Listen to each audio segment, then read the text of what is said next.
ஏக இறைவனின் சாந்தியும் சமாதானமும் நம் அனைவரின் மீதும் உண்டாவதாக. எல்லா புகழும் இறைவன் ஒருவனுக்கே. நம்ம தொடர்ந்து நிலவரங்களை பார்த்துட்டு இருக்கோம். இன்னைக்கு வந்திருக்கக்கூடிய சில முக்கியமான தகவலை ஒரு தொகுப்பாக பார்க்கலாம். அதுலேயும் நிறைய நல்ல விஷயங்கள் வந்திருக்கு. அதை இந்த காணொலியில் சிறப்பாக பார்க்கலாம். முதல் விஷயமே என்னன்னா பெல்ஜியம் தான். பெல்ஜியம் என்ன அறிவிச்சிருக்காங்கன்னா, நாங்கள் செப்டம்பர் 22 பாலஸ்தீனத்தை தனி நாடாக அங்கீகரிக்க போகிறோம்னு சொல்லிட்டு அறிவிச்சிருக்காங்க. இவங்கெல்லாம் பார்த்தீங்கன்னா ஆல்ரெடி இஸ்ரேலை அங்கீகரித்தவங்க தான். இருந்தாலும் இப்போது இவங்க என்ன சொல்கிறாங்க, பாலஸ்தீனமும் தனிநாடாக அங்கீகரிக்கப்பட வேண்டிய ஒரு நிலைமையில தான் இருக்குது. அதில் எந்த ஒரு மாற்று கருத்தும் இல்லைன்னு சொல்லிட்டு இன்றைக்கி பெல்ஜியம் அறிவிச்சிருக்காங்க. அறிவிச்சது மட்டும் கிடையாது, 12 தடைகளை இஸ்ரேல் மேலே போட்டிருக்காங்க. அதுதான் ரொம்ப முக்கியம். 12 தடைகளை போட்டிருக்காங்க. அதில் ஒரு 2 பேர் அமைச்சர்கள் இருக்காங்க, இந்த ஸ்மோட்ரிட்ஜ், பென்குரியன், அவங்க மேலே தடைகளையும் போட்டிருக்காங்க. அது போக 10 தடைகள் எக்ஸ்ட்ரா வர்த்தக ரீதியாகவும் போட்டிருக்காங்க. அப்போ 12 தடைகளையும் போட்டு பாலஸ்தீனத்தை தனி நாடாக அங்கீகரிக்கணும்னு சொல்லிட்டு பெல்ஜியம் அறிவிச்சிருக்காங்க. அறிவிச்சது மட்டும் இல்லை, நம்மளுடைய ஐரோப்பிய நாடுகள் முழுவதுமே, இங்கே இருக்கக்கூடிய 28 நாடுகளுமே என்ன பண்ணும், ஒன்று சேர்ந்து பாலஸ்தீனத்தை தனி நாடாக அங்கீகரிக்கணும், பாலஸ்தீனத்துக்காக ஆதரவாக இஸ்ரேல் மேலே தடைகள் போடணும்னு சொல்லிட்டு அவர் அழைப்பு கொடுத்துருக்காரு. அவங்க ஏற்கனவே பெல்ஜியம் இஸ்ரேலை தனி நாடாக அங்கீகரிச்சிருக்காங்க. இருந்தாலும் கூட அதையும் மீறி அவங்க மேலே பொருளாதார தடையை போட்டு இஸ்ரேலுக்கு பதிலாக நம்ம வேற நாட்டோடு கூட என்ன பண்ணலாம், பிஸ்னஸ் வச்சுக்கலாம். இந்த தடவை இஸ்ரேலை நம்ம என்ன பண்ணணும், புறக்கணிச்சுதான் ஆகணும். அப்படி இல்லாட்டினா சர்வதேசமே நம்மளை என்ன பண்ணுவாங்க, ஒதுக்கி விடும்னு சொல்லிட்டு இன்னைக்கு அவருடைய பேச்சிலே அவர் சொல்லியிருக்காரு. முதல் கட்டமாக யூஎன் கவுன்சிலில், அதாவது யூஎன் ஜென்ரல் கவுன்சிலில் என்ன பண்ணுறாங்கன்னா, தனிநாடு அங்கீகாரம் கொடுக்குறாங்க பாலஸ்தீனத்துக்கு. அதே மாதிரி பார்த்தா வெஸ்ட் பேங்க் பற்றியும் அவங்க என்ன பண்ணுறாங்க சொல்கிறாங்க. தீர்மானத்தில் என்ன சொல்கிறாங்கன்னா, வெஸ்ட் பேங்க்கில் தொடர்ந்து ஆக்கிரமிப்பு பண்ணுறீங்க, அங்கே செட்டிலர்ஸை கொண்டு போய் என்ன பண்ணுறீங்க, குடியமர்த்துறீங்க, காசாவில் போர் நடக்குது, அங்கே சாப்பாடு இல்லை, தண்ணி இல்லை அப்படிங்கிற மாதிரி இருந்தாலும் இன்னொரு பக்கம் வெஸ்ட் பேங்க்கில் என்ன பண்ணுறீங்க, அங்கேயும் மக்களை வெளியேற்றிட்டு தான் இருக்கீங்கன்னு சொல்லிட்டு அதை பற்றியும் பேசியிருக்காங்க. இந்த அளவுக்கு வெளிப்படையாக எதிர்க்கிற அளவுக்கு நிலைமை மாறி இருக்குது அப்படிங்கிறதே நம்ம சந்தோஷமா தான் பார்க்கணும். இத்தனையும் சொல்லிட்டு கடைசியா ஒரு வார்த்தை சொல்றாரு, நெத்தன்யாகு மாறாதவரை நம்ம என்ன பண்ணக்கூடாது, இந்த விஷயத்தை விடவே கூடாது, ஐரோப்பிய நாடுகள் அனைத்தும் சேர்ந்து நெத்தன்யாவை என்ன பண்ணிடணும், அடக்கிடணும்னு சொல்லிட்டு பேசியிருக்காங்க. இது மிகவுமே பார்த்தீங்கன்னா ஒரு ஆறுதலான ஒரு செய்தியாக இருக்கு பாலஸ்தீனியர்களுக்கு. அடுத்து அப்படியே நம்ம பார்த்துட்டோம்னா அமெரிக்காவில் இன்னைக்கு என்ன ஆயிருக்குன்னு பார்த்தீங்கன்னா, வாக்காளர்கள் இருக்கிறாங்கல்ல, அதாவது ஓட் போடக்கூடிய அமெரிக்கர்கள். இப்போ ஒரு நாடு இருக்குன்னா அந்த நாட்டில் இருக்கக்கூடிய சிட்டிசன்ஷிப்பு, அவங்க பார்த்தீங்கன்னா இத்தனை வயசுக்கு மேலே இருக்கவங்க ஓட்டு போடலான்னு சொல்லிட்டு ஒரு பர்மிஷன் கொடுத்துருப்பாங்க. அந்த ஓட்டு போடுறவங்கள தான் என்ன பண்ணுவாங்கன்னா, அரசியல் அமைப்பில் இருக்கவங்க கணக்கெடுத்துப்பாங்க. ஏன்னா அவங்க தான் என்ன பண்ணுவாங்க, ஆட்சியவே மாற்றுவாங்கங்கிறதுக்காக அவங்களுக்கு பிடிச்சதை செய்யணும்னு சொல்லிட்டு தான் எல்லாருமே நினைப்பாங்க. அப்படிதான் பல நாடுகள் என்ன பண்ணியிருந்தாங்கன்னா, பாலஸ்தீனத்துக்கு சப்போர்ட் பண்ணக்கூடிய மக்கள் அதிகமாக இருக்கிறாங்க அப்படிங்கிறனால கட்சிகளே என்ன பண்ண ஆரம்பிச்சாங்கன்னா, நம்ம பாலஸ்தீனத்தை தனி நாடாக அங்கீகரிக்கிறோம், எங்களுக்கு ஓட் போடுங்கன்னு சொல்லி தான் என்ன பண்ணியிருந்தாங்க, ஆட்சி பிடிச்சிருந்தாங்க. நம்ம பார்த்துருப்போம், சிங்கப்பூரில் கூட அப்படிதான் நடந்துச்சு, பல நாடுகள் நடந்துருச்சு. அந்த மாதிரி பார்க்கும்போது இப்போ அமெரிக்காவில் வாக்காளர்கள் மட்டும் 50% வாக்காளர்கள் பாலஸ்தீனத்துக்கு சப்போர்ட் பண்ணுறாங்க.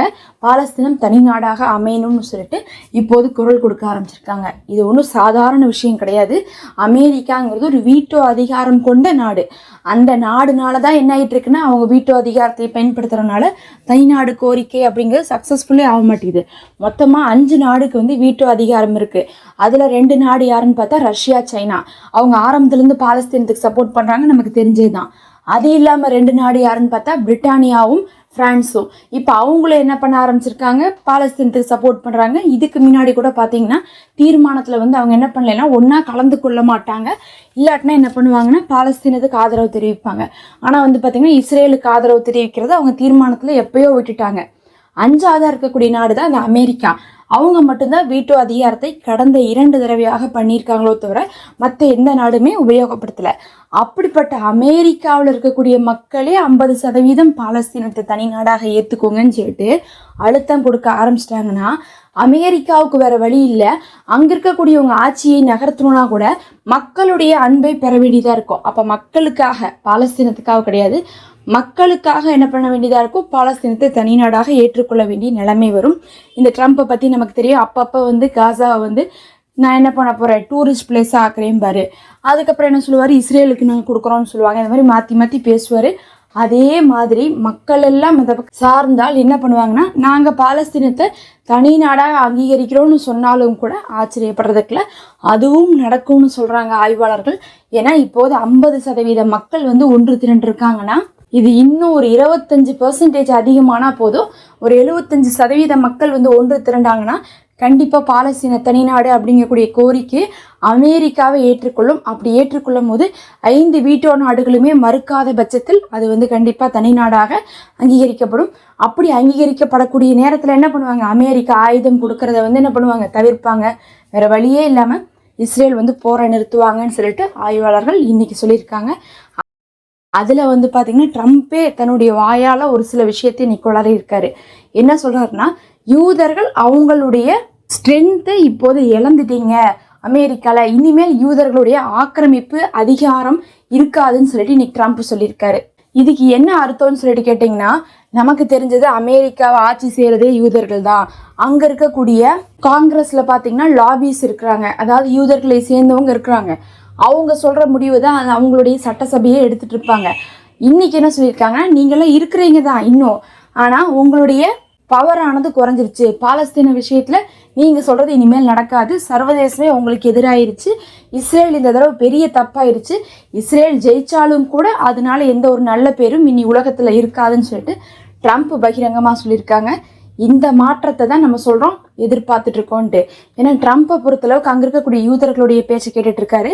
ஒருவேளை அந்த யூதர்களுடைய பேச்சு அந்த ட்ரம்ப்பே சொல்கிறாரு, இனிமேல் உங்களுடைய பேச்சு என்ன பண்ணாது, எடுபடாது பாலஸ்தீனத்துடைய விஷயத்துல அப்படின்னு சொன்னா, அப்ப ட்ரம்ப் என்ன பண்ணலாம், பாலஸ்தீனத்தை தனிநாடாக அங்கீகரிக்கக்கூடிய அறிவிப்பையும் வந்து அவர்களை எதிர்த்து கொடுக்க முடியும் அப்படிங்கக்கூடிய ஒரு சிச்சுவேஷன் கிரியேட் ஆகிட்டு இருக்கு. இன்னும் முழுசாக ஆகலை அப்படிங்கிறத நம்ம தெரிஞ்சுக்கலாம்.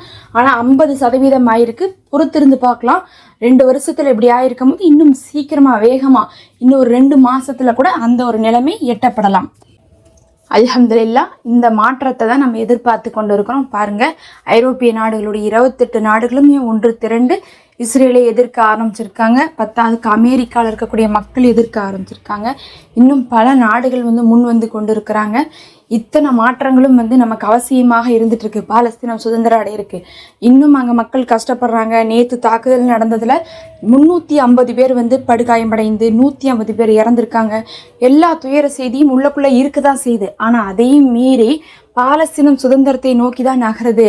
இந்த போர் வெற்றியை நோக்கி தான் நகருது. எல்லாத்துக்கும் மேலே அமெரிக்காவுடைய மக்கள் வந்து என்ன சொல்கிறாங்கன்னா, அங்கே காசாவில் இருக்கக்கூடிய போராளிகளுடைய ஹீரோயிசமை வந்து புரிஞ்சுக்க ஆரம்பிச்சிட்டாங்க அப்படிங்கிறாங்க.